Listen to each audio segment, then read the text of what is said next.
ചൂരൽമല സ്വദേശി ഹുസൈന്റെ വീടോ ഭൂമിയോ ഉരുൾപൊട്ടൽ കവർന്നിട്ടില്ല. എന്നിട്ടും ചൂരൽമലയിലേക്ക് തിരിച്ചു പോകാൻ ഹുസൈന് തോന്നുന്നില്ല.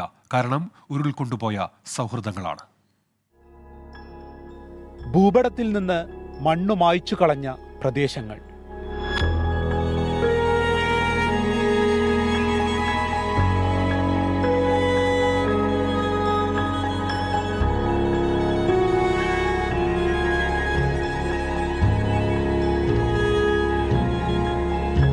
ചൂരൽമലയിൽ നിന്ന് ദുരന്തമുണ്ടായതിന് പിറ്റേ ദിവസം മേപ്പാടിയിലെ വാടക വീട്ടിലേക്ക് മാറിയതാണ് ലോഡിംഗ് തൊഴിലാളിയായ ഹുസൈൻ. വീടിനോ കൃഷിക്കോ വലിയ നാശം സംഭവിച്ചിട്ടില്ല. വീട്ടിൽ നിന്ന് ഉറവ പൊട്ടുന്നുണ്ട്. താമസിക്കാൻ കഴിയില്ല.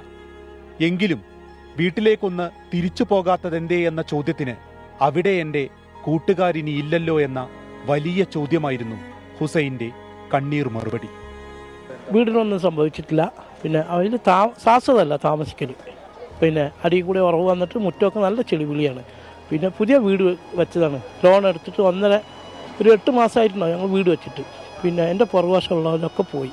കൂട്ടുകാരെല്ലാവരും പോയി. എൻ്റെ പുസ്തകം പോയതിലാണൊക്കെ കൂട്ടുകാരാണ്. എൻ്റെ ഒറ്റ സുഹൃത്താണ്. അപ്പം എനിക്ക് വലിയ വിഷമമുണ്ട്. പിന്നെ ബദർ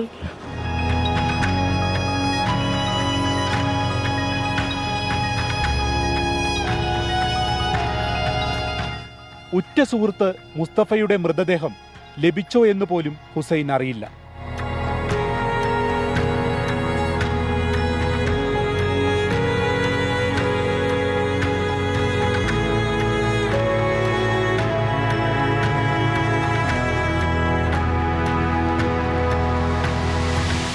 ഖബറടക്കിയ കൂട്ടത്തിലാണോ കണ്ടുകിട്ടാനുള്ളവരുടെ കൂട്ടത്തിലാണോ മുസ്തഫ ഉള്ളതെന്ന് ഈ മനുഷ്യൻ പരിചയമുള്ളവരോട് ഇപ്പോഴും ചോദിക്കുന്നു.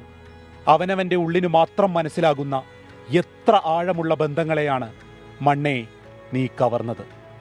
വയനാട്ടിലെ ദുരന്തഭൂമിയിൽ നിന്ന് ക്യാമറമാൻ മുനീഫ് തിരൂരിനൊപ്പം വിപിൻ സി വിജയൻ, 24.